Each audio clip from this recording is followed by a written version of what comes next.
Welcome to Remember 64, where this week, well, we're simply going on a quest. Hello, everyone. Welcome to the show, and hi if you're a returning listener or viewer, and welcome if this is your first time joining us on Remember 64.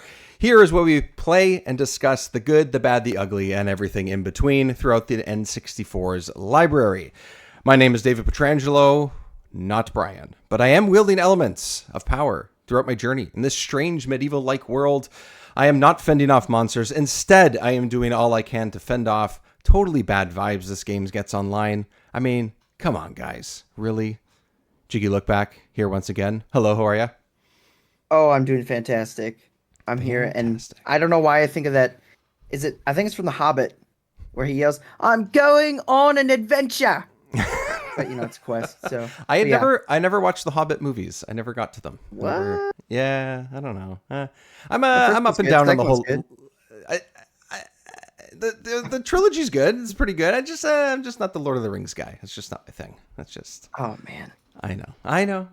That's okay. Hey, I might get a lot of that this episode, so... But we have a very special guest. Of course, we are going to be talking about Quest 64.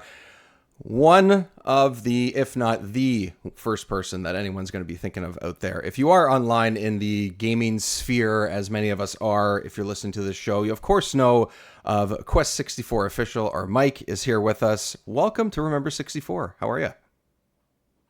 Great. Thanks for having me, guys. Always a pleasure to talk about Quest with people who like the Nintendo 64 as opposed to talking up the Nintendo 64 to people who don't want to listen to it. So. Yeah. No, I've said this a couple times where it's never been the top of my favorites list, but as we've done this show and continued to, I've loved it more and more than I thought I ever would. Because we get to play games like this. We get to experience games that I never played before, Jiggy's never played before. That's a great way to sort of explore a library of games that there's a much more there than the typical titles, right? So I think that's a great place to start. Let's just head right into it. Mike, I know that there's, you've talked about this game quite a bit with Quest 64 and everything, but let's start from like the beginning with where, when, how with the Nintendo 64. What's your story with it? My parents got my younger brother and I a Nintendo 64 Christmas of '96. It was supposed to be a surprise, but there was a huge first-party controller shortage near the end of the year. So after my dad was working full-time and going to college full-time, and he would get home late, and it's, I live in the northern hemisphere like you guys, so it was dark in December by 5, 6 o'clock, whatever. And a bunch of nights in a row, he was just disappearing after work. And one night, the whole family got in the car with him because we were going to go to the grocery store. And then he said something to my mom. And we ended up driving like 45 minutes to a Best Buy that was way out of the way. And they got a second controller there, a Super Pad 64, the like black one that's kind of oblong. Yeah. With metal stick. So that kind of ruined the surprise, but they had been looking for a couple weeks for any second controller pad for my brother and I. So then we opened it that night. Oh.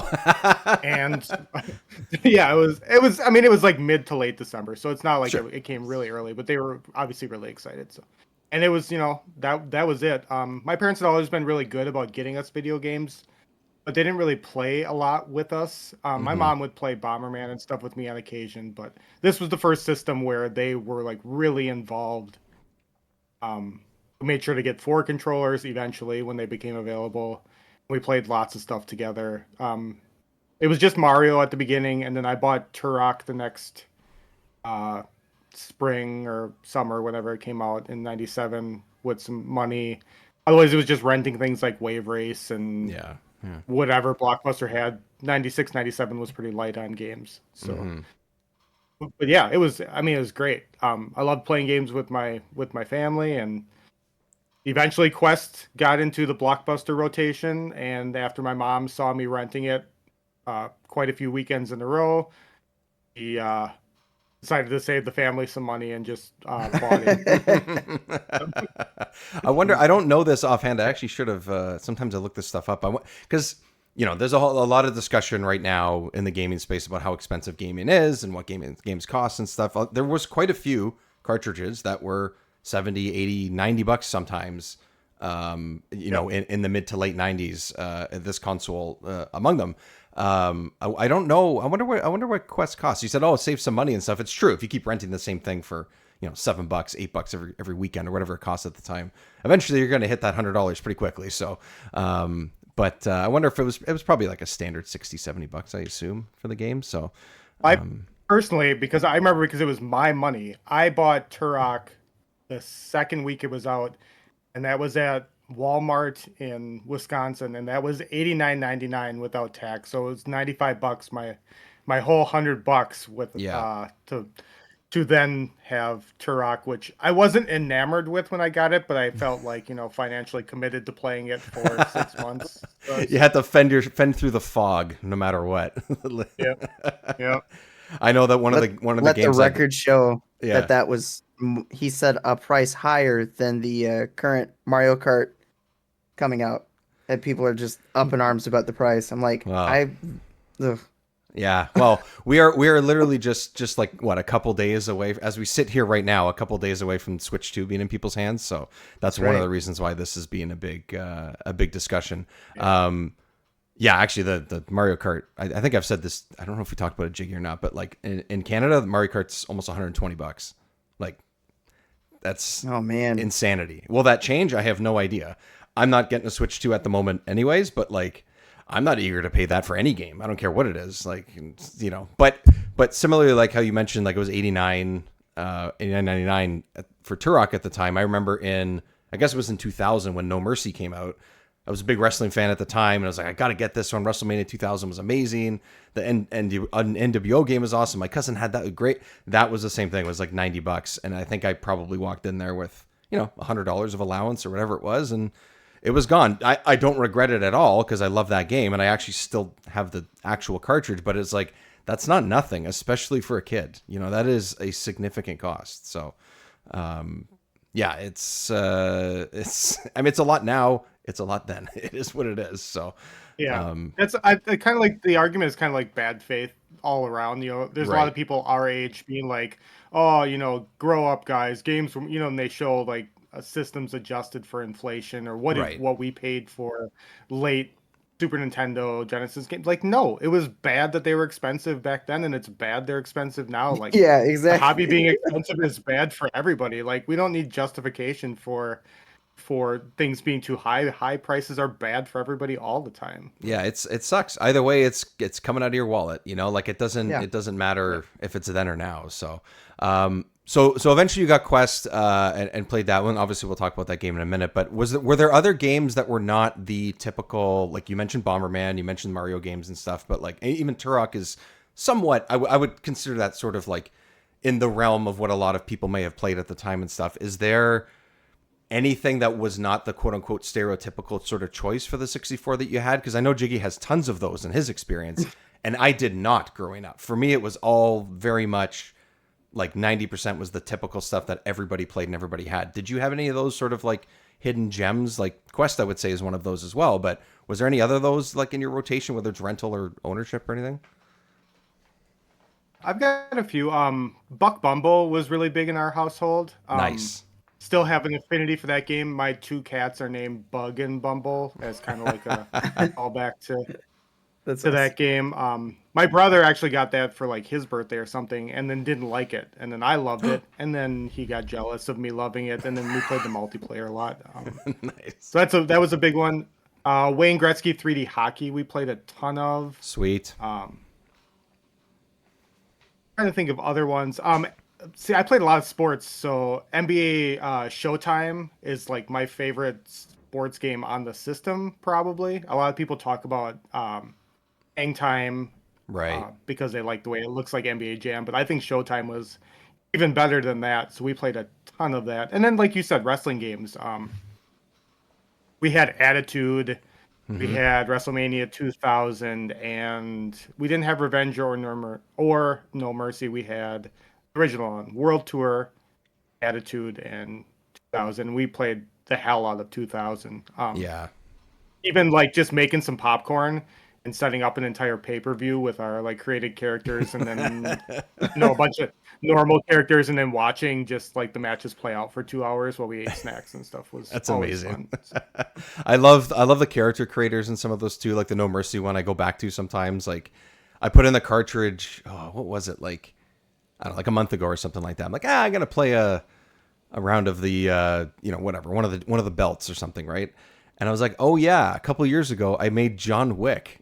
Like it's just a guy in a suit that kicks a lot and punches. Doesn't really do a lot of wrestling moves, but like I love it. It's just stuff like that is just, it's a blast. And he's like super overpowered. Like every kick like takes a huge amount of damage off and stuff.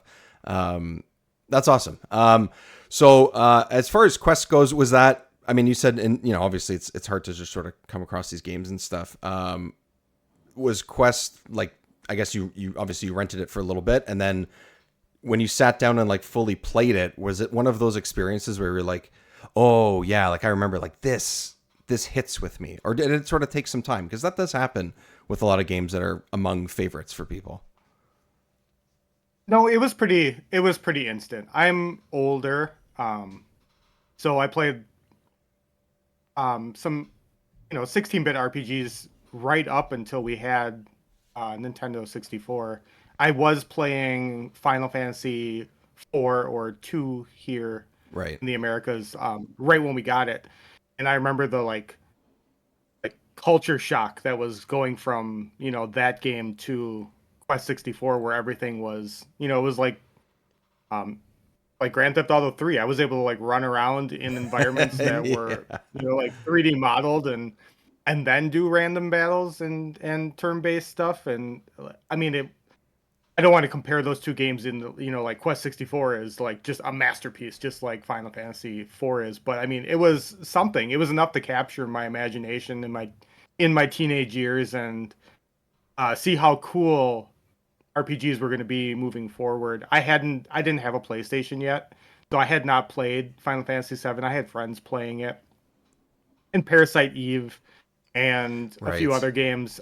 I did eventually get into them, and I obviously I recognize how great those games are, but they have a lot of that same like Final Fantasy style abstraction where like you're in the overworld and Cloud is huge. He's the size of the buildings, the high wind in every city. Yeah.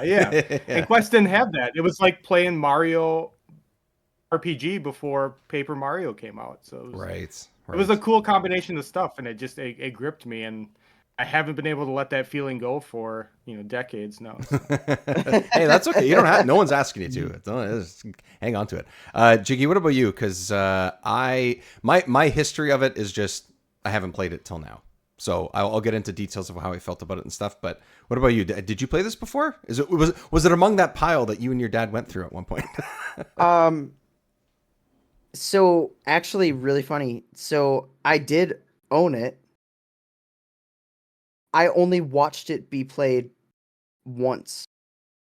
Oh, my friend played it, and I just never played it. I had it. I owned it. It was in the house. It was feet away from you. You could have played. It was one of those. I think I got it in like a yard sale or something, and it was like in between, or like right when I got my GameCube and everything. So I was sort of, not that I didn't go back to my N64 collection quite a bit, but when I did, I would always go back to Banjo-Kazooie or Banjo-Tooie, like the games that I really loved. Like I'd go back and just replay those before going and playing a bunch of different games. Like Quest just was one of those that I had in the bucket, but I didn't really gravitate to it. Right. For whatever reason. I had a couple games like that, but I did have Buck Bumble. I played that. Bomberman 64, I played that. Like there's some good bangers in there. I think it's just one of those, like, even as a kid, there's not enough time to enjoy every game, and some games just unfortunately didn't make the docket before I transitioned to the next console. Don't even get me started on my Switch library, and I'm getting a Switch too, so oh my god, same deal, I guess. Yeah, I was just gonna say, see, that's the issue that I run into over the last decade, I would say. One, because you get older, you get a job. If you want to spend some money for yourself, like a lot of mine goes towards video games and stuff related to video games, obviously with the background behind me. But, you know, as a kid, for me, for the 64, I didn't have a massive library, you know, and I always gravitated towards, I mean, No Mercy was later, but like I put weeks and weeks of my life into that game. But like I always played Mario Party. I always played Mario 64. I always went to, you know, Ocarina of Time eventually when I got it. Always went to Banjo. Like, it was very much those ones. Diddy Kong Racing was probably actually the game that I played for the longest amount of time because it's so much earlier in the life cycle of the console. But like it's so crazy that like there's this console that we're talking about that I have a podcast for and stuff, and I'm just like, yeah, I don't know, never even really heard of this game. Like, that's the best part. That's the best it. part. Yeah, it is a lot of fun for me. So to do that, but let's talk about the game itself. Let's talk about Quest 64. Mike, we'll get to you in just a sec. Obviously, there's going to be, I will tell you right now, there's going to be more than a few times that or more specifically me, but that we will probably need to be corrected on something that we're talking about, whether it's like a fact or something like that. Feel free to stamp all over us, man. It's all good. But because I go into this again, I go into this with very little experience, knowing of it and never playing it. So, you know, seeing a couple scenes here and there, but not even physically like sitting there, like you said, Jiggy, and watching anyone play it. I never even experienced it that way. So I've only seen some battles. I've only seen some, you know, areas and stuff that you can find online and stuff. So I think my initial impression, my first, let's say, couple of hours of this was, oh, this is to me, this game looks pretty good. The character models are pretty fun. I love how colorful it is. Like I do really like that sort of uniqueness of it. But I do think that right off the bat, I was like, oh, this feels very early Nintendo 64, very early 3D anything, which we run into quite a bit with this console. It's early 3D. They're trying to figure things out. It is what it is, right? And I don't know that feeling ever really left as I played the game. I do feel like there's a lot of points where it definitely does better than that. It improves and feels like, oh, this is very ambitious. This does a really good job of this or this. But overall, my overall feeling of it was, oh, if this came out maybe like a year later and they had more experience with the console, or they had a little bit more time for it to cook, although it sounds like the development of this wasn't exactly simple, it would have sort of maybe hit with me. But I'm also coming into this as someone who did not play Final Fantasy 4 or 2, did not get into RPGs early, really just dabbled with them because friends had them. I don't even know if I ever owned an RPG until Zelda, maybe, like Ocarina of Time, if you want to consider that to be like a quote-unquote official RPG. Like, I was too young to sort of get into those things, probably for the Super Nintendo, and the N64 came along and it was Mario Kart and all the things that I've mentioned already. Like, that's kind of what it was. So I think maybe if I had it at that time, it would have blown me away a little bit more and stuff. And I don't dislike the game. I just feel like it was, even though it took a while to get to where it is, I think, with the story of how it's sort of been developed and all these things that we'll get into and stuff, I still felt like it was a little bit undercooked. But I don't think it's a bad game. I do not think it is like the worst RPG or the worst game. There is a lot here to enjoy and a lot of really cool ideas, especially for this time of when these types of games are coming out. So, absolutely. Yeah, Jiggy, what about you? Is there, because you played it all the way through just like a month or so ago or a few weeks ago or something, right? Yeah, it was, maybe a month or two ago. Can't remember exactly, but I played through it and it was really, so the first thing that gripped me, I love the movement. I started running around as Brian and I was just like, this feels really good.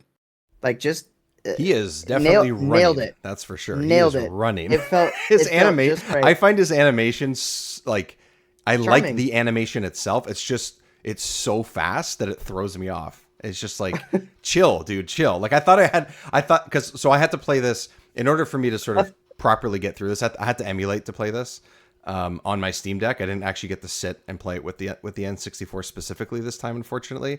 I thought it was an emulation problem at first when he first started running. Not gonna lie, I thought something was up. Nope, he's cooking. Yeah, He's moving. He's booking. No, I enjoyed it. Going through, I definitely feel I sort of had the same feeling that I had when we played Body Harvest, where there's a lot of like houses to go into, but when you go into like it's sort of like empty areas and kind of big open, and it's not bad. It's just I don't know if it needs more time to cook. If I mean, you could probably say that about anything. It just feels a little empty. Could be early N64. It could be just development and everything. I don't know. Yeah. But I got like a Body Harvest vibe. But I really overall I was enjoying it. I went in with the mindset, watching this guy in his Twitter glory, just sharing about the game. I'm like, there's no way this is a bad game. There's just right? no way. Right? There's no way this is a bad 100%. game. Yeah. I was like, there's value to be had here. And Right. like everyone always says, oh, it's one of the worst N64 games. And it is certainly not. I've played far worse. And We even like I said when what were we just talking about? Or it was like we played Power Rangers, man. Like this is not the worst yeah, game. you really hated that one. Oh my god, I fucking hate that I did not game. hate that one like you did. I think it's just a complete waste of time. It's Sadly. so funny though.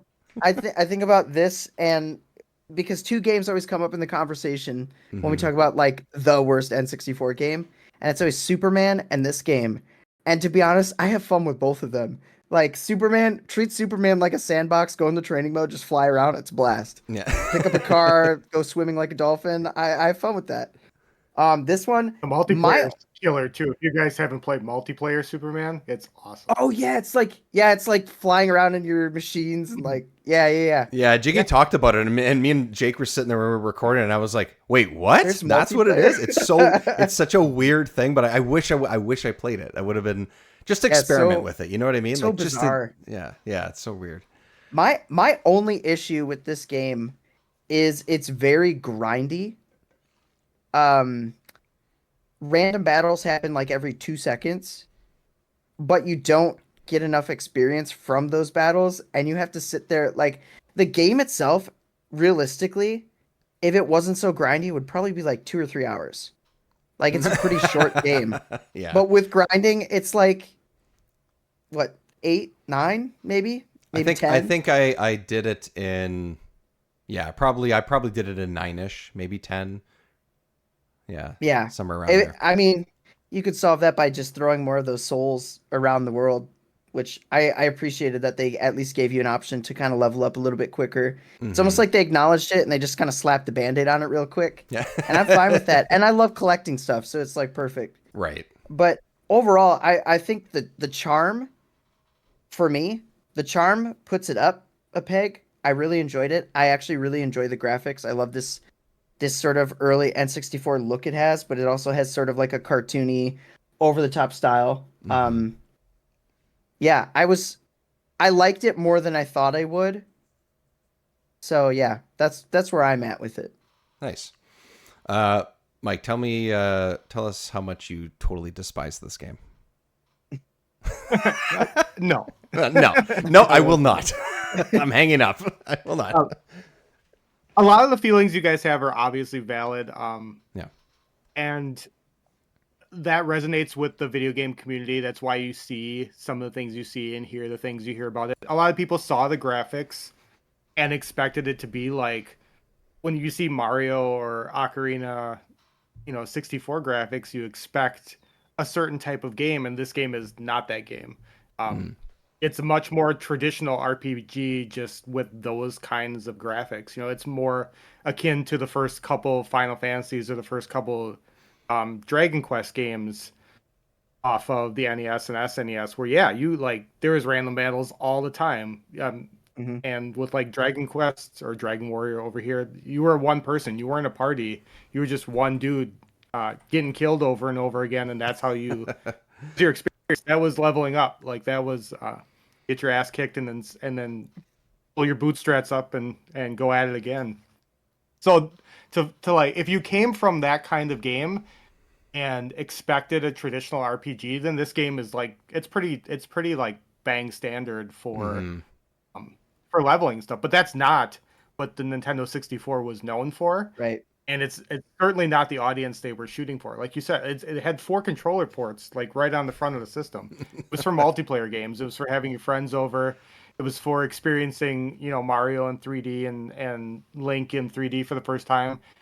This game just like didn't resonate with a lot of people in that same way because it's not an established, franchise, and it wasn't the genre that the system was known for. So I get it. Like I understand that this game is definitely a me thing and not an everyone thing, and I'm just trying to get it in more people's hands, I guess, and like give it a shot in your 30s or your 40s when you're not 12 and just waiting for your turn to, play Mario Kart. Yeah. Absolutely. I think it helps too to have sort of a base knowledge of what you need to do in the game too, like leveling up. I on live stream I had some folks that were like, "Hey, level up your water stat first so you get a healing spell." Like just those little tips that you you told me too, and I was like, "Oh, that's what it does." And like, does the manual tell you that? I should have checked, and maybe it does. Yeah, but yeah, it does, it right? does. So yeah. So Which really, we don't like, have, but I mean, yeah, like, okay. So at the what time, kid would read the manual anyways? I mean, I would have gone through it, but now that's not physically in front of you. Like, yes, you can find them online, but Yeah. like we've said with multiple games on this show, like I am not inclined to always say, "Hey, I'm playing this game for the first time. Let me go find the PDF of the manual." Like, you can do it, but it's just not the first thing that pops into my head. I could have done it with this, and I didn't. And that's fine. But I don't know that that's necessarily a shortcoming of the game either. Yeah. I think there's something to be said that you can get into a game and just pick it up and play. Yeah. Sure. Without having to read instructions or do anything. And I don't think you need to look at instructions to play this game. I'm just saying it helped my experience having some people on streams being like, "Hey, I suggest you level up your water spell." Essentially it was like, "Don't level up your fire." And I was like, "All right, sounds good." And I'm so glad I followed them and actually leveled up rock the most, because that ended up being like the spells that I would use throughout the game. Magic barrier. It's been a minute. I can't remember, but the one that just drops rocks from the sky. Like, yeah. I don't know. Once you can something, I think. Once you can attack multiple enemies at the same time with one attack, it's like, all right, this game it's speeding up. Let's do it. Yeah.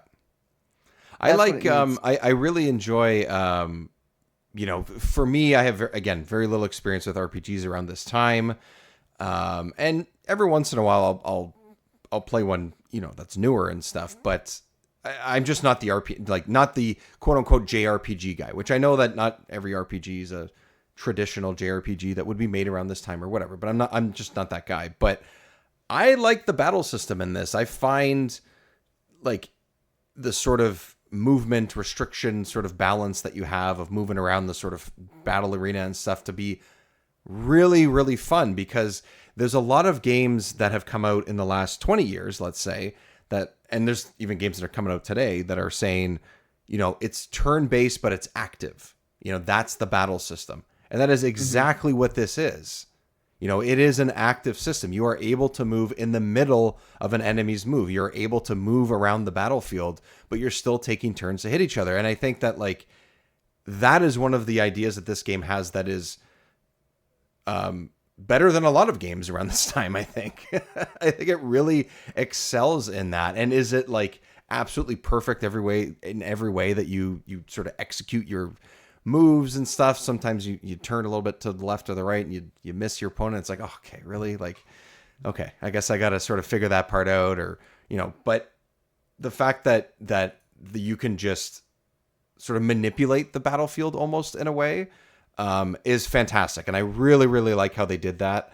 From the first battle, early stuff, you realize, oh, this is doing something different here with these battle systems, even though we are taking turns. And I think that, to me, that was my favorite part, is that. And yes, it is, okay, select your move, C buttons, do that, sort of cycling through your abilities like a lot of RPGs do from the time especially. But I don't know. I just that uniqueness of being able to move around the battlefield and have the sort of circle around you and be able to escape when you get a chance to. All that stuff I found to be great. So I don't love random battles, but I like that I can escape these ones without having any issue. Yeah, I don't mind. I don't mind random battles. Like I love Pokemon, but at least you have the security of knowing you need to be in the grass to engage, so you could potentially like avoid Yeah. it. I love Mega Man Battle Network, which is a little bit more like this. Like as if you're on the net, you're running around, you're gonna encounter random battles. I just felt like they were really, really frequent. Like you can't go like 3 steps without getting a battle. And Yeah. if you do like have a stretch where you start running, you're like, whoa, what's wrong? Like, am I about to encounter a boss or something? Like, something's about to happen. But the battle system, it's funny. I just made that Pokemon comparison, but it's like it took what 25 years, and now Pokemon Legends is kind of following this framework of like an active battle where you can like run around in the middle of it Oh, and does it turn do it based. that way? Like I have no experience playing Pokemon that game. Legends does, yeah. Okay. I know it's not the So only game that does it, but I do really like the idea. it's cool. I like that aspect too. It also gives Hmm. you some extra challenge trying to like aim your attacks and Yeah. things because not all attacks lock on. Like the rock attacks, there's the one that comes in from the side. It just like rolls in, and yeah, if you can aim it right, if you can kind of line it up right, you can hit multiple enemies. And if you can't, you kind of Onto the. suck. um. Yeah, My. I'm a huge Pokemon Yeah. Legends Arceus fan too. There's probably something to be said about those two. Also, the aesthetic style. You know, I was probably Hmm. Mhm. drawn to it for a certain reason. They got a lot of the same stuff going on. So Yeah. Dude, Legends was amazing. That was like one of my. I'm excited for the new one, but that was so refreshing to me when I played that game. I hadn't been hooked on Pokemon since like Soul Silver. I think maybe I played X and Y and I did really like X and Y, but then like since then I've been kind of like, yeah, okay. And then Legends came out and I was like, this slaps. This was awesome. I have so little Pokemon, as we've talked about, so little Pokemon experience. Um, the before we get too far into it, I wanted to sort of mention I wanted to find, speaking of like reading the manual and stuff. Every once in a while, I want to sort of find like how was this game sort of described at the time. Like for me, I don't have the box for this. I don't have, I've sifted through sort of some magazines and stuff like that. But the back of the box, for example, is a fun way to sort of look like how did they sell this to you at Blockbuster, for example? If although not every Blockbuster, not every rental place had the boxes out. Sometimes it was in their own. I don't know if that's how it was in your guys' stores, but it was like the actual box for the game wasn't on display. It Hmm. was the yeah, plastic box that just had the name of the game or the movie on it. Yep. And yeah, okay. Wasn't just me. I thought maybe it was just a Canadian thing. I don't know. So the back of the box, let's see, it says a massive adventure RPG. So this might give people an idea if they don't quite know exactly what it is, but we can also obviously describe the story and stuff too. But it's just Celtland, right? Or am I pronounced? It's Celtland, right? That's the way to say it. that's right. Yeah, Yep. yeah. Okay. I don't know why I question myself, but Celtland has been cast into chaos by the theft of Elthill's book. The mystical volume contains the secrets of the spirit tamers. Control Brian, a magician's apprentice, as he explores the expansive countryside and villages on his quest. If he does not reclaim the book, the kingdom of Celtland will be cast into darkness forever, including over 50 deadly spells, 50, 100 50. characters in it, and unique battle engine. Boom. Yeah, that sounds pretty epic. I always laugh every time because I forget his name is just Brian, which I is just like the most normal name you could have given him, It's so and it's funny. awesome. It's so funny. I He's a is normal dude. He's just an apprentice. He's just a He's little just an guy, and apprentice. it's in obviously it's Celtland, so it's like inspired by you know Celtic Scottish yeah. stuff, and that Yeah. Brian is like a super traditional boy name from that time and that Yeah. place, and people like to make fun of it, but I'm like, man, like he's just a normal guy. Why would he have some crazy name like Cloud or Squall when Yeah. he's just like a normal he's like a 12-year-old kid running It around the just felt countryside like like what is the name of the book? Telltale. Or Yeah, L-Tail. it's just Yeah, like L-Tail. when you throw in names like that, Yeah. then Brian feels off. It's like if everyone had a normal name, it'd be one thing, but it's like it's Stop like the all these like yeah, crazy, stop the crazy evil names. stop the And evil then our John. hero, Like, Brian. oh no, here comes Paul. Like just things Yeah, like that. exactly. It's I found it to be really weird. I thought maybe it was like, oh, it's a lost in translation type thing, which does happen from time to time, right, with games that are released. But this was, as far as I remember, as far as I can remember, this was released in North America. Was it first, or Yep. it was okay? And then there was one of the differences too. Is again, I'm just going off of sort of some of the notes I wrote down and stuff like that too. Is that like through the development, there were supposed to be, or there could have been, multiple characters that you could choose or play as, which is really interesting. I don't know why I didn't have it in my notes, but Mike, what they were all like sort of different classes, were they not? Yeah, they are character models that are still in the game. They just were kind of cut from the As playable playable, portion. yeah, So okay. you'll find Flora eventually in the game. She's I don't know, red and blue, got a little sword kind of thing. She was one of the support characters. And then Kiliak, who ends up being the pirate on the ship that you meet with Colleen later on, he was the third Oh, kind of like tank character. But those were the three playable. Obviously that got chopped. Um, yeah, lots of things got chopped. But what we got was pretty cool. So yeah. Yeah, I think that could have been pretty interesting to sort of have a choice, whether it's a team thing or whether you're playing individual like you do in this. I think it sets itself apart, like you mentioned earlier, Mike, how like you are adventuring on your own, and I think that sort of reminds me a little bit of the name thing, where it's like, yeah, he is just this kid. Yes, he's not some wizard yet. He's not this big fantastical character yet. Um, and his name's just Brian. But I think like the expectation is, oh, it's an RPG.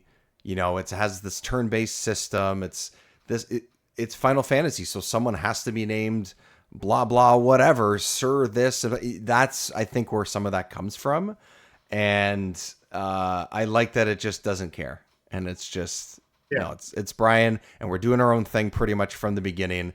Whether it's a name, whether it's the way the characters look, whether it's the high on caffeine run that he has, like whatever it is, like it's doing its thing. So I had to give him a fancy hairstyle though. That's a requirement of any RPG main character, and they nailed it. it's alfalfa is what it is. Alfalfa. Yeah. um, what did you Jiggy? What did you think of sort of like the story and stuff? Did that kind of sort of keep you going, or was it more like I just I like the battles, I like the areas, I like the sort of, what did you think of sort of as Oh yeah, things were going absolutely. on? That's what kept Yeah, me going. yeah, I wanted to see what happened. Um, it. I wouldn't say that the battles kept me going. I got frustrated with how grindy it was. yeah, That was the only really was the only thing that I was just like, man, if I didn't have to sit here and grind to progress to fight this boss that I want, like I just want to fight, I want to, but I'm kind of one of those people too, like I'm either super into a side quest and I forego the main quest and I'm mm-hmm. just like, oh, that side quest was amazing. And then I never like, and then I just keep going down that rabbit hole and keep doing amazing side quests and never finish the story. Or I'm all into the story and I just forego like most, if not all of the side quests. Like it's just kind of how I play games. I don't know. It kind of depends on Yeah, I do what that draws me sometimes. in. Yeah, Side quests almost feel like because it's an option, I have more of a choice of like, oh, like a game like Witcher that's like massive. I still have not finished it, and I just every time I go into the game, side quest, side quest, side quest. But for quest, appropriately titled, the quest was the main draw for yeah, me. Yeah, and I liked seeing the new bosses too. Like every time, I felt like every boss was pretty unique and different. Because you start out with the thief, and then it just gets like really weird at the end, and I like fully wanted it to get weird, and it delivered. and it was awesome. I was gonna say, I'm glad that this game is despite Brian being the hero, this game's weird around Brian in a lot of Yeah. ways. And you know what? Because I'm looking at it now, looking at the monsters that popped up, that was one thing that made the grinding like more tolerable because like occasionally new monsters would pop up that I hadn't seen and I was like, "Oh, that's neat." It was kind of like the same draw I get from Pokemon with a random battle. You're like, "Oh, that's a new one," you know? Right, right. It was cool. And they especially when they got kind of like spooky and freaky looking, I was like, this game has like why? But I love it. Why is it doing it? Yeah, that's fair. Yeah. These particular ones that we have pulled up here, where he's running through the forest and fighting these big sort of trees. Demon trees. Yeah, demon trees. Yeah, yeah. It's That's like a a good way to put frog it. knight. Yeah, Yeah, it was like lots of epically designed. Like it's just they got together and they were just like think of ideas and they just drew out these characters and they're yeah. like, sure, that could be sure. They just threw them into the game. It's like there's no cohesion, but that's what makes it cohesive. It's like that's awesome. That's true, because some of the enemies pop up and it felt like to me a lot of the time I was like, oh, this guy doesn't belong here. Like, sure, a tree in a forest, okay, that's fine. But Yeah, then that there's makes like, sense.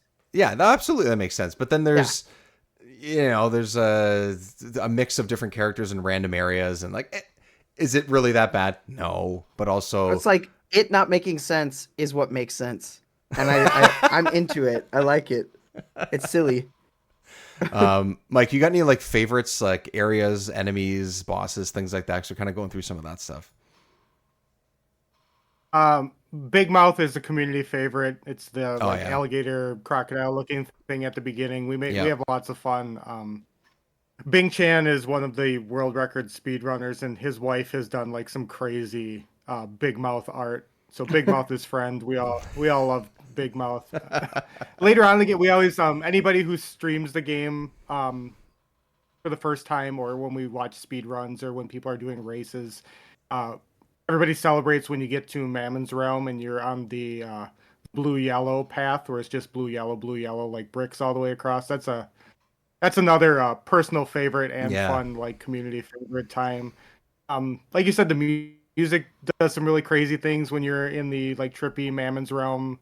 oh After yeah, anything after Barragoon, I guess at the end is lots of fun. The weirder it gets, the better, I guess. Hmm. Some of yeah, the other enemies, like I've been like jokingly doing this because I'm ramping up for Quest Anniversary month here, but like I've just been picking random enemies and then like saying I'm gonna post about their lore and then just like showing a picture of them, and that's the entire lore, because obviously like you're looking at here, like Yeah, it's the awesome. blood gel with the eyeball yeah. inside of it. That's the whole story. Like if you play the game, like you fully understand it's just some weird dude with with a character model you're not going to see anywhere else, or only in like crazy RPGs, and you just understand that that's part of the game. Like that's why I'm playing this. Yep. I'm playing it for the weird dudes. Yeah, that's the thing is it almost because so when you're running around, especially early, I was like, ooh, I was a little underwhelmed about the world itself, because I was like, oh, this is like Jiggy, you mentioned, sort of going into the buildings. The body harvest thing is actually a really good comparison, because it's got some size to it. This, I think, feels a little bit more closed off, because there's actually Hmm. more like literally walls and cliffs around you, whereas in body harvest it's kind of just like they don't put walls, but you just can't go over that cliff sometimes, or you just can't go in that area, so they just sort of make it look open, but really it is sometimes an invisible wall. So I was like, oh, this is very like empty. There's not enough to do here. And ever from time to time I still got that feeling. I don't think it's very populated per se. Um, but it's always populated with different weird freaking enemies. And I think that like that really like leans into its personality. Whatever the personality is of this game, like I don't even know how to define it. It's so mixed, which is kind of like what we've been talking about. It's like it's fun, it's colorful, but it's also really strange and crazy. Um, and I think it sort of hits this weird like middle ground where I can't quite put my finger on it. And again, I didn't dislike playing it and stuff, but every once in a while I was like, oh, I wish this did this, or I wish this did this, Um, I think the one thing that is a big part of this, and we're talking about sort of some of the leveling systems, is it doesn't level like a traditional RPG, or now a game would, if it's a action game that has RPG elements, sort of built into it, where you have some leveling and stuff like that. You don't level with experience per se. You level with the more you use a spell, and then you collect these little, are they wisps? Is that what they're called? I can't remember exactly what the name is. Souls, I think. Are they just souls? Is that what it is? The little one things that you collect throughout the game. I like the idea, but I don't know. I don't know if it's like it looks like just like an environmental, like, oh, there's a raindrop, or oh, there's like a steam coming out of the ground. I was like, sometimes I didn't know that that's what I was looking for, and it looked like it was almost like a mistake sometimes because of where they're placed. The Donkey Kong 64 fan of me just loves collecting crap. So like looking for those was like part of the fun for me. Yeah. I would say put more. Make me level up. Like, let me get God tier. I want to be 50 by like the second world on everything. Like, it would have been fantastic. It is fun when you're super strong in this. That's true. Like, it does take a lot of that grinding, which is not my favorite mechanic in any game, regardless if it's RPG or, I guess those are mostly RPGs. But yeah, when you are overpowered and Brian is kicking ass with his spells, like, it's pretty cool. And I don't know if it's because, like, oh, it's just some kid killing a bunch of monsters and bugs and whatever. It's like, oh, that feels so unexpected. I don't know if that's part of what the feel is. But you feel underpowered though. It's like, yeah, terrifying, because you're in a like, when I first go into the cave, like the first cave you go into, and like everyone that was watching my stream were like, "Oh, watch out for the wyvern," or whatever it was, and I was like, "Oh, okay." And they're like, "Yeah, you probably won't encounter it like right away, but just be aware that it's in there." First encounter, like, it popped up, and I was like, "Oh no, this is what you were talking about, this giant freaking dragon thing." And no, I was like, I am not even close to being enough to fight this right now. Yeah. For me, games in general, when they do that, doesn't matter if it's this one or not. Is like, I don't know if I love that mechanic in general, where it's like, you don't know that you need to be way more buffed up or leveled up or something to be anywhere close to being prepared for this, do I need everything spelled out for me? No, I don't think that. I think there's fun in exploration. I like finding the souls and stuff too. I was like, I found a couple early on, and I didn't know that was one of the mechanics, and I was like, oh, this is cool, great, I get to find these things. But I do wish there was more, actually, and I do wish there was like a little bit, like, I don't know, instead of them just being in like this random corner of an empty space, I wish there was like, I don't know what it is. I don't know what would solve it per se, but I feel like I wanted them to be implemented in a more organic way. But I don't know how, like, I don't know if it's part of like a reward, or maybe I'm just looking for a more traditional RPG system and it's just not there. And that's a me thing. Did you guys visit the start menu screen a lot and like look at your progression and look at your stats and eventually, look at how close yes. you were leveling Eventually up? I did. Occasionally, yeah. Not a ton. The system itself is like big. If you've played Final Fantasy 2, which is the one that we didn't get over here until later, we got it on PlayStation and stuff. But right, it does this exact same kind of like leveling system, where like it's just use based. Or we eventually got it in something like Oblivion, like the Elder Scrolls game. So you like jump and it levels your agility, that kind of thing. Yeah. But that like once you start like exploring the menu and like really honing in on what it's doing, then it like makes more sense. Like getting hit like by spells like increases your defense, and then you see your defense meter go up as stuff hits you. And the same with MP. Like every time you use Wind Cutter 2 and like 8 of those little wind cutters hit, all 8 of those give you, all the successful hits give you MP, and then your MP bar, you have a longer MP bar, lets you heal more, which lets you, yada yada yada. So it is like traditional, but once again, if you didn't have the manual, or you didn't like go digging and like really make yourself cognizant and tune yourself into what's going on, it is like an obtuse way. It's not like, oh, I killed a guy and I got 3 experience points. It's I let Right. this enemy beat on me for 15 minutes, and I ended up getting like 10 points in the defense and 3 HP, and like Right. it's very like Excel spreadsheet kind of stuff, and not so much you know a number number goes up kind of Yeah, stonks yeah. thing. You get a plus like that. And by You the way, get Yeah. the gold I star. remembered something else I didn't like. Okay. There's no mini map. There's a compass, but Yeah. there's no mini map. Yeah. And I did have to open up the start menu and like it's not it It's if not I the remember first right, thing. It it's needs not to the be the first first thing. thing. I You have fucking to hate pan that. over. I was like, can you just like at least lock it on that screen? That I would hate have when made games all do the that in difference. general. It doesn't matter what game it is. It's like if this is a game where like exploration or sort of, you have a quest to go north, you have a quest to go Yeah. this many meters or whatever. Like just make the map.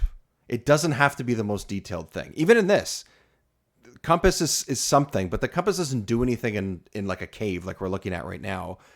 It doesn't do anything. You just look for an open space and you're like, okay, I'm going to walk this way. And like, that's where it's sort of kind of guiding you to go. And that's fine.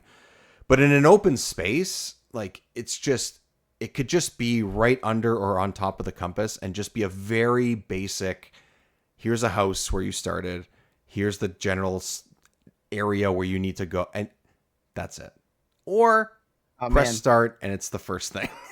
Everyone on my stream was just like telling me, they're like, use your compass, use your compass. And I'm like, it's not instinctual to me. I'm not used to using a compass. I'm not gonna remember that. Do you So also hate they'd be like, analog go clocks? north, go north. I'm like, Yeah. oh my gosh, fine. Jiggy, do you hate analog clocks? Can you read those? I can read those, but Okay. it's I'm such a just waste of asking. time when I can just look at my phone because we have an analog. Now that you say that, we have we have clocks in my office, and I will Yeah. never look at them. I'm always just like, oh. So I'm big into like print media, like magazine strategy guides, stuff like that. And one of the things I did last year was uh, destroy one of my quests Prima guides because there was no scan of it online. And the cool thing about that is the really detailed maps that are in it. So I, scanned it with a crappy Mm. Epson like desktop printer and put it up on archive so everybody can, because that makes a big difference if you're, Yeah. especially if you're just a streamer who's just trying to get through the game and have some fun and enjoy it with your friends online.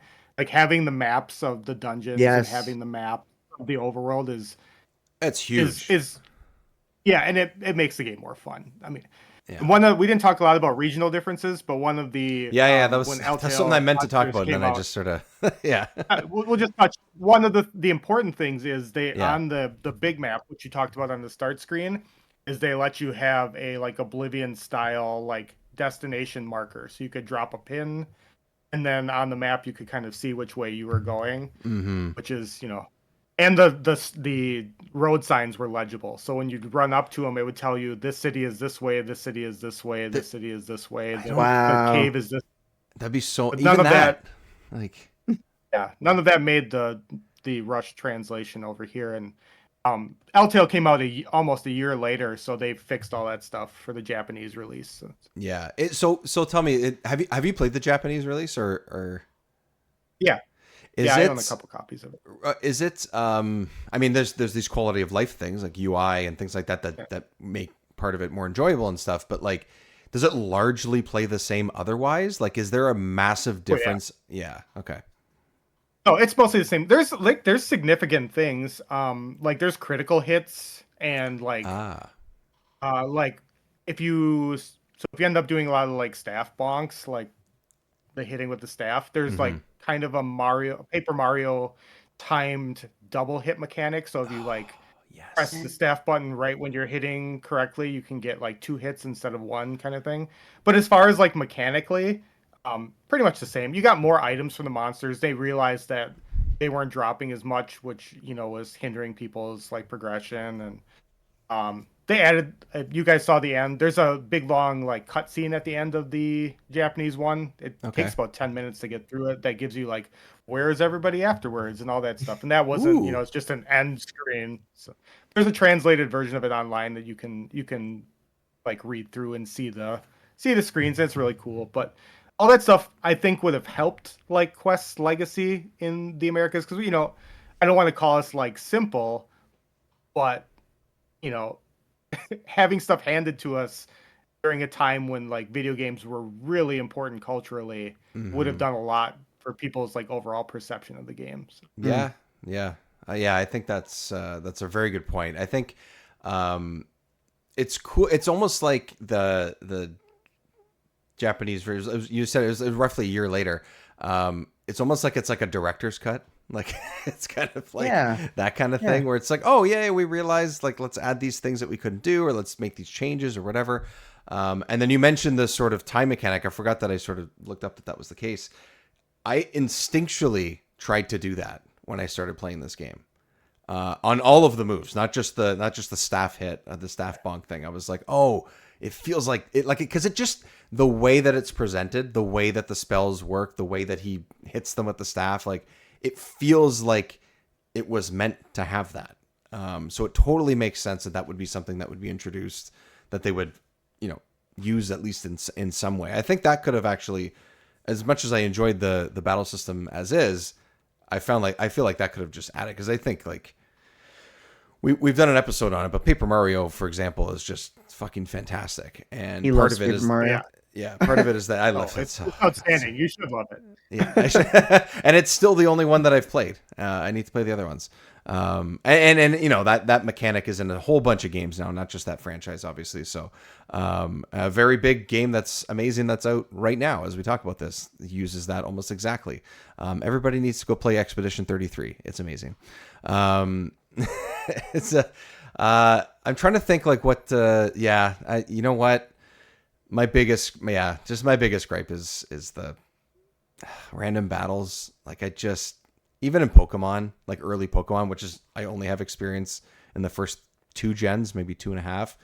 Even though you have to walk through grass in those games, I'm just like, are you kidding me? Like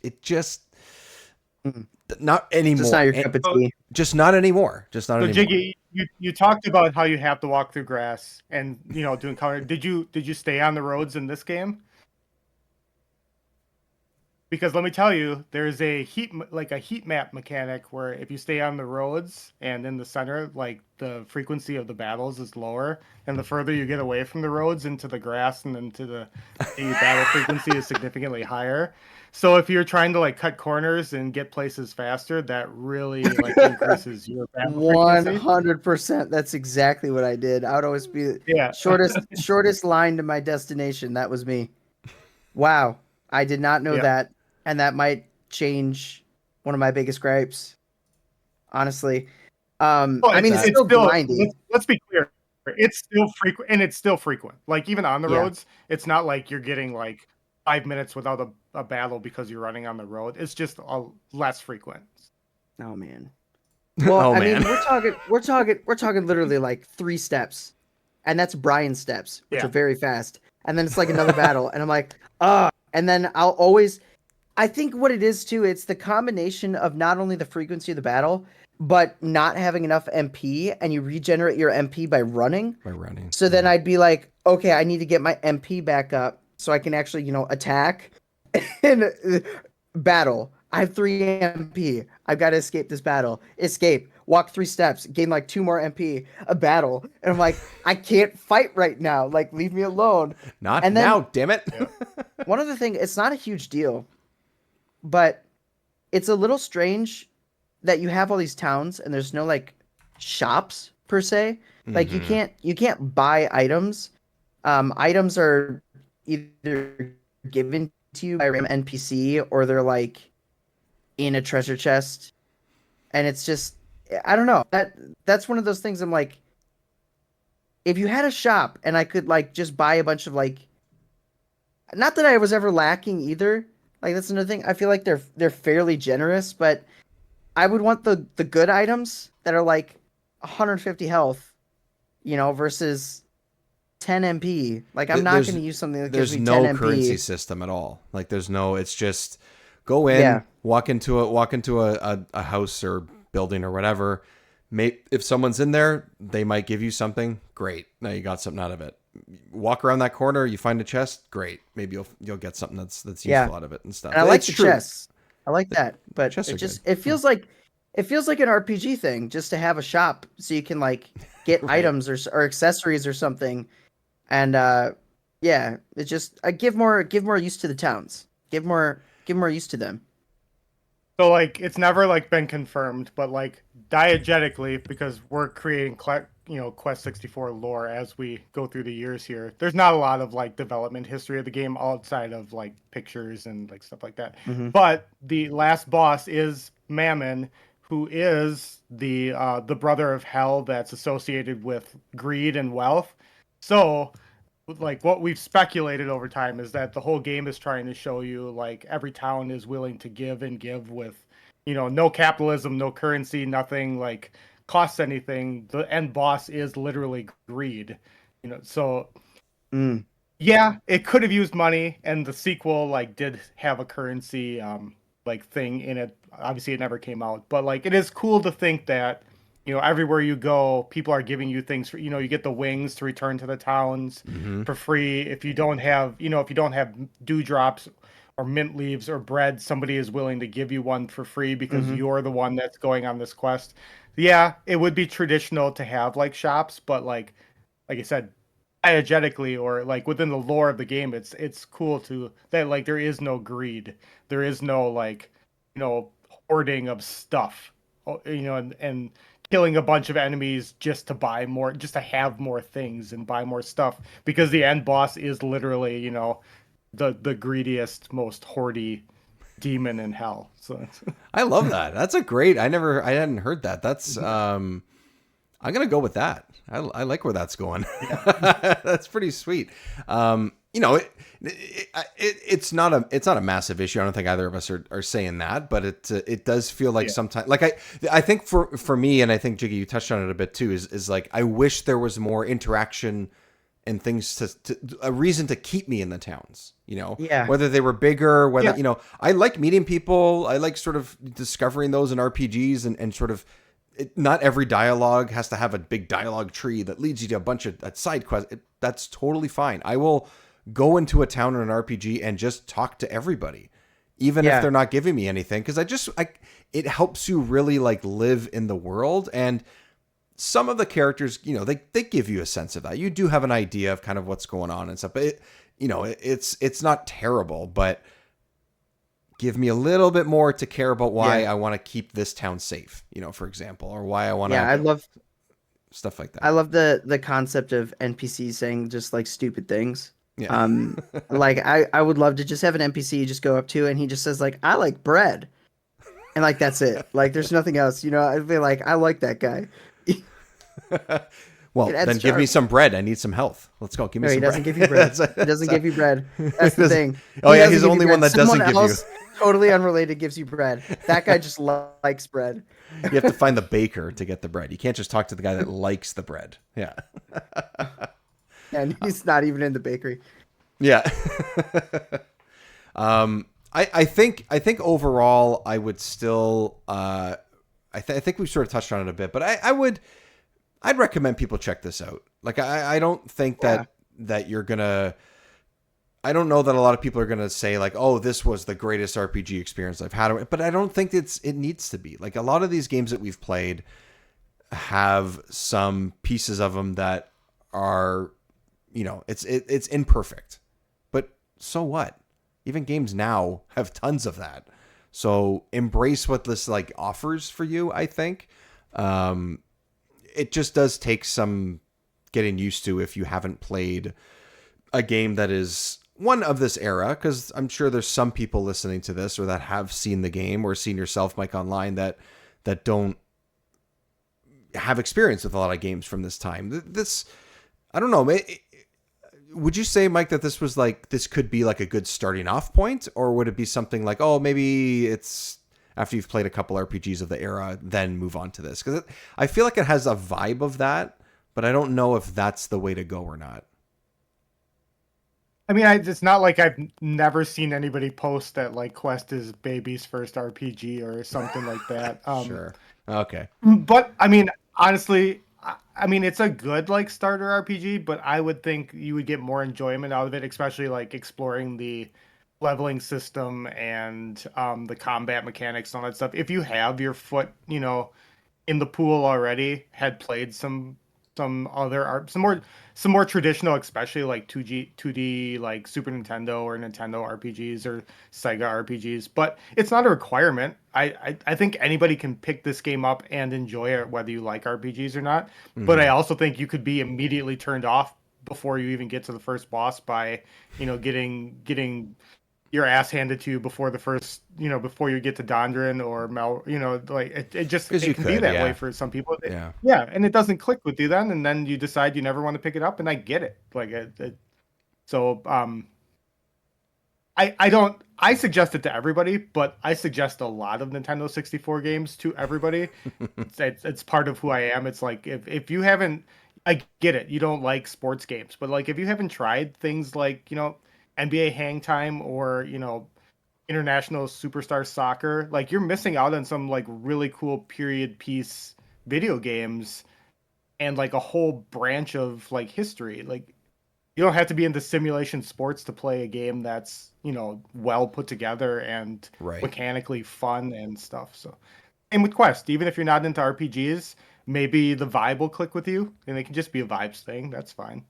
Yeah, I think that's me. And not that I dislike RPGs, but like I said before, it's not the first thing I go to. Like I don't gravitate towards them and say I just need to dig into a whatever, however long hours of an RPG. I just have that itch. I never really do, but when I give them a chance and I play them a little bit more, and I just say like I got it, I'm gonna put myself into this, and a lot of the time it works out, you know. But it's just not the Yeah. first thing that comes to mind. So For me, with RPGs in particular, and the reason why I kind of like this one, RPGs tend to be really over complicated and explain everything in like the first like 20-30 minutes, it takes forever to get and it going. takes forever to get Yeah, going and like start into the game. This kind of throws you in, and yeah, you're just yeah. like you're there and you got to figure it out. I appreciate that. I like that more because I don't like when you have tutorial upon tutorial and it just keeps going. And my instinct when that happens is to skip it. And I'll be like, if I play for like an hour, I'll probably figure it out. And if I can't figure it out, it's too complicated and I don't want to play it. Yeah. Um, and I have Have you like guys picked up played games. Ogre Battle yet?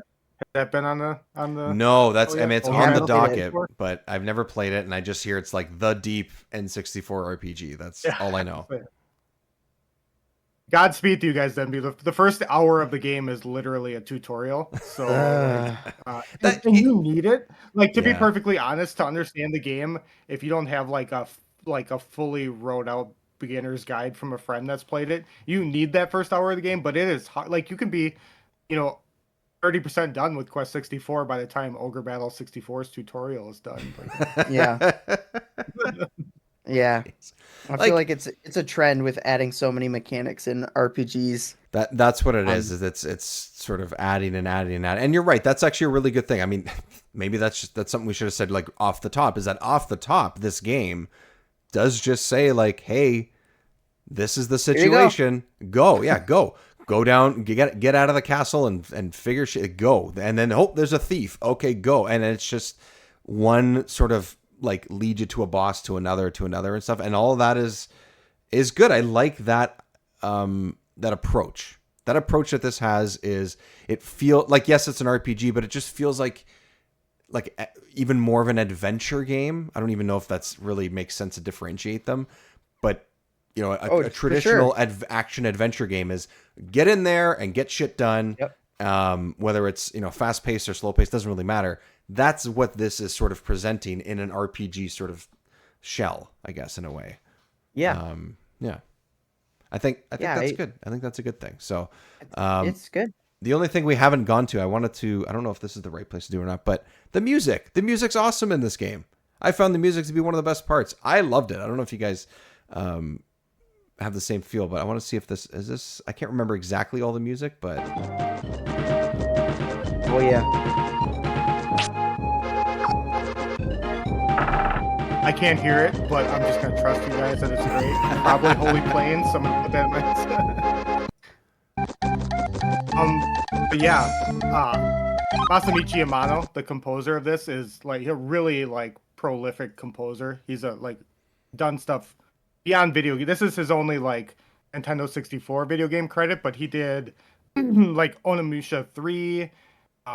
He did a bunch of other video games, and then he did music for Evangelion, like the 3+1 movie, and for some of the Berserk anime episodes, and he's like all over the place. Did some Quentin Tarantino movies and stuff too.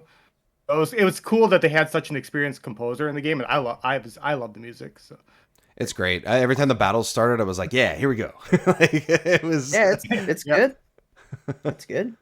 Yeah, that was one of the things that I was like always. I was, Mike, you mentioned a little while ago, a vibe. I was always vibing the music. I like the sound effects, the music. All the sound design in this is really good. Some of it sounds simplistic, but I don't mind that at all. Like it's fine. I don't care if it's just a little ping when you find something or a little ping when you set off you open the chest a little sort of. Also, the animation of him opening chests is fantastic. He just smack, just, and it's quick. And it's quick. It's quick. Alzheimer. Yeah, yeah. It's he's got more muscles behind those arms, his tiny little arms than we thought. It just and boom. Oh yeah, absolutely. Or it's and that stick is so durable, crazy. Right. So much abuse, and it's just not a scratch on it. And it doesn't break when you use it too many times. Weird. No, not at all. How that's weird how in RPGs that just doesn't happen sometimes. I don't know about that. I didn't realize that back then everything was just made more durable. I guess the good old days. I feel like they just don't make them like they used to. They just don't make them like they used to. Mike, I know that your sales pitch to a lot of people is like, yeah, you should play this game, you should give it a shot and stuff. Do you feel like I know that you have a lot of love for this game and stuff. Is it one that you feel like, oh no, this also just holds up, or is it just like, just try it and give it a shot? Like, is there something extra there, or is it more just like, this is just go for it? I'm kind of like a naysayer for people who say that, art doesn't, it doesn't hold up. Things don't like age well, or I guess is the way that you hear it put a lot. Not really my thing. I totally believe like, I don't want to call this game the Mona Lisa, but like the Mona Lisa, you can tell it was painted, however many years ago, or, you can watch the original Star Wars movies from decades ago and know that they were made 40 years ago and still enjoy them without being like, oh, these practical effects don't hold up to today's stuff. So I'm a big proponent of, meeting a game where it's from, meeting a game on its own terms. So going back to Nintendo 64, yeah, I think it's great. Holding up, I think it plays like a Nintendo 64 game. Like if you like Nintendo 64, there shouldn't be a bigger pitch than to like play more Nintendo 64 style games. And we're seeing that resurgence now with PS1 and N64 graphics coming back into games like Crow Country, and like Hero Quest just came out. Mark Kirkho's. So I mean, people have nostalgia for this. I'm not blind to my own nostalgia for the system or this game or the 90s and stuff. Like, I obviously like it more than people who didn't live through it and play through it, but there's still something for, if you like video games, like, I would think that you would like want to go back and see why platformers and this, like, so Jiggy's games, Donkey Kong and Banjo, like why are those so popular in the 90s and why don't we have them now? It's because that was the thing. That was the environment. That was the games we played, and this is just one of those games. It's a very like Nintendo 64 coded traditional RPG that's got a lot of that same aura to it. Yeah, it's got that late to mid 90s or mid to late 90s 64 vibe with this awkward generation of consoles and games, and there's something to be experienced there that is great, which is exactly why we're going going through games like this and stuff. Jiggy, I think you're kind of on the same page. Check this game out, right? Let's play it. Absolutely. I think I think you should go play it. I think you'll be like me, and going in with the expectation that it's not one of the worst games on N64. Which, why do people say that? There's certain games I could be like, okay, like you can justify this. Like Sonic 06 is like the like, I was so hyped for that game. That was the biggest letdown ever because it's a glitchy mess. Like can't do anything. Like the demo was better than the actual game. But this is a game that I played through. I played in its entirety. I got to the end. I don't see why people rag on it so much. Genuinely, it plays fine. The graphics are good. Like music's great. It's got a nice story. It's charming. I think it's worth a shot. Am I going to go replay it 50,000 times? No. But I don't regret playing through it. I think it's worth a playthrough. So, yeah, give it a shot, especially if you like N64. Like he said, that was the best. It's like, you like N64? Play this game. Add this to the list. Yeah, exactly. Yeah. Before we get out of here, Mike, if anyone hasn't found you online, if you're on other shows, if you're doing other, you said June is a big month for Quest 64, all that stuff. Why don't you plug your work out there? Yeah, I don't do a lot anymore. Yeah. It's mostly just Blue Sky right now. Quest 64 official on Blue Sky. I try to trying to change the gaming discourse, I guess. I'm an algorithm manipulator. I like to make people look at the things that I'm listening to and the things that I want people to see. It's just trying to make things more positive, getting the good podcasts out there, getting people playing games. Is kind of my passion before I get too burnt out with being online and disappear forever. Mm-hmm.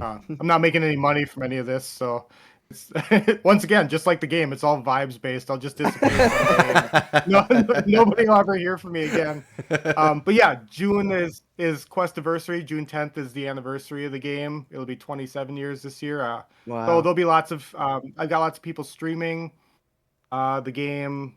I had some rather big name streamers coming on to do some stuff.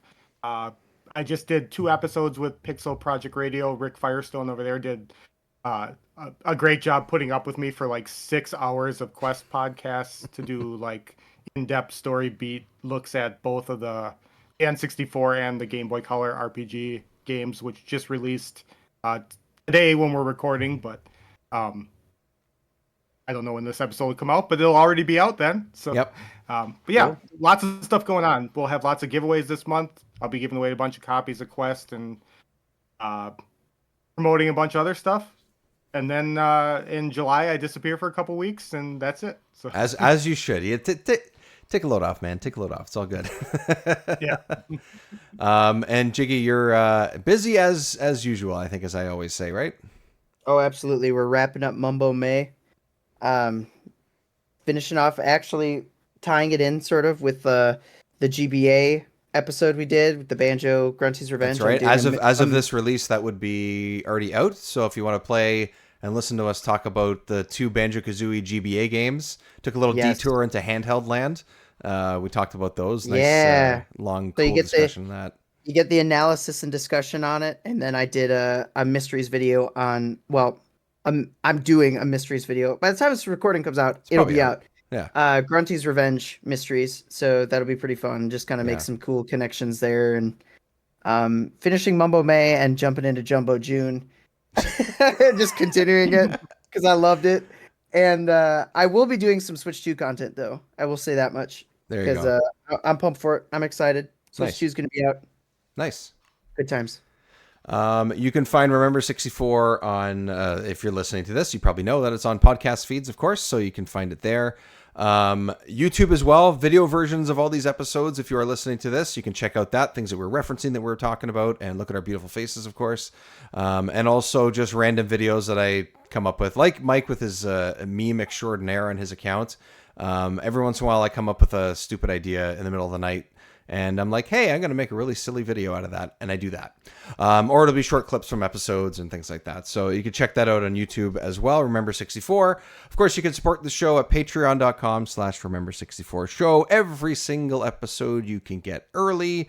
And you can make sure that you, have a little bit of extra content here and there when I can find the chance and have the energy. But kids, am I right? So yeah, that's pretty much and work. God, life. But we got a plan. If you haven't checked it yet, check on socials as well. Remember 64 Show, mostly Blue Sky, Instagram, every once in a while on TikTok as well. That's where you'll find it. And got some pretty good games coming up as well after this one. So some racing games, looking to try to get Perfect Dark in at some point as well. Yeah. But another rare game. Let's do it. Another rare game. Yeah. A lot of good stuff coming up in the next couple of months. So stay tuned. And Mike, thanks so much for joining us and putting up with our experience through this game. No, thanks for having me. It was great. Jiggy, we'll talk to you soon. Thanks everyone for listening and watching, and catch you next time on Remember 64. Ciao. Beep, boop, boop, boop, boop, boop, boop, boop. Let's be doing the outro.